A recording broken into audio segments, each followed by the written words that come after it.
Hi friends, ഇന്ന് ജാസി വേർഡിൽ ഒരു special recipe ആയിട്ടാണ് വന്നിട്ടുള്ളത്. ഇത് നിങ്ങൾ സ്കിപ്പ് ചെയ്യാതെ മുഴുവനും കാണണം. അപ്പോൾ നമുക്ക് വീഡിയോയിലോട്ട് പോവാം.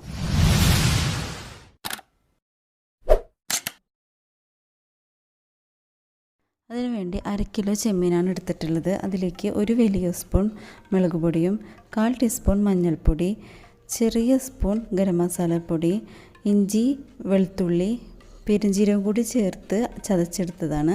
അതിലേക്ക് ആവശ്യത്തിന് ഉപ്പും കൂടി ചേർത്ത് ഒന്ന് മിക്സ് ചെയ്ത് കൊടുക്കണം.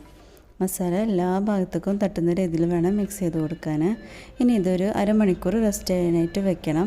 അപ്പോഴാണ് ആ മസാലയൊക്കെ അതിൽ പിടിക്കുള്ളൂ. ഇവിടെ ഇപ്പോൾ അരമണിക്കൂർ കഴിഞ്ഞിട്ടുണ്ട്. നമ്മളിതൊരു ഫ്രൈ പാനിലേക്ക് മാറ്റുകയാണ്. നമ്മളിപ്പോൾ എണ്ണയൊന്നും ചേർത്ത് കൊടുക്കണില്ല.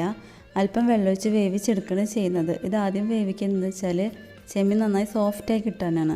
ഡയറക്റ്റായിട്ട് എണ്ണയിലിട്ട് പൊരിക്കുമ്പോൾ വളരെ ഹാർഡായിട്ടിരിക്കും. ഇതൊന്ന് ലോ ഫ്ലെയിമിലിട്ടിട്ട് മൂടി വെച്ച് വേവിച്ചെടുക്കണം. ഇപ്പോൾ ദേ നമ്മൾ വെള്ളമൊക്കെ വറ്റി ഡ്രൈ ആയി വന്നിട്ടുണ്ട്. ഈ ഒരു പരുവായി കഴിഞ്ഞാൽ ആവശ്യത്തിന് വെളിച്ചെണ്ണ ഒഴിച്ച് കൊടുക്കുക.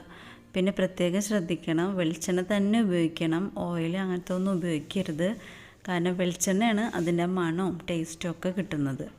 ഇപ്പോൾ നമ്മുടെ ചെമ്മീൻ ഫ്രൈ ആയി വന്നിട്ടുണ്ട്. ഇതിലേക്ക് കുറച്ച് കറിവേപ്പിലയും 3 പച്ചമുളക് ചെറുതായി ചേർത്ത് ഒന്ന് മിക്സ് ചെയ്ത് കൊടുക്കണം. ഇനി നമുക്ക് ഫ്ലെയിം ഓഫ് ചെയ്യാം. ഇപ്പോൾ നമ്മുടെ ചെമ്മീൻ ഫ്രൈ റെഡി ആയിട്ടുണ്ട്. ഇത് നിങ്ങൾ തീർച്ചയായിട്ടും ട്രൈ ചെയ്ത് നോക്കണം. ഇഷ്ടപ്പെട്ട ലൈക്ക് ചെയ്യാനും ഷെയർ ചെയ്യാനും മറക്കരുത് കേട്ടോ. ഇനി ഇതിൻ്റെ കൂടെ കഴിക്കാൻ പറ്റിയ ഒരു സ്പെഷ്യൽ ഡിഷുമായിട്ടാണ് ഞാൻ നാളെ വരുന്നത്. അപ്പോൾ നമുക്ക് നാളെ കാണാം. Bye bye. Sign off, jazzy world.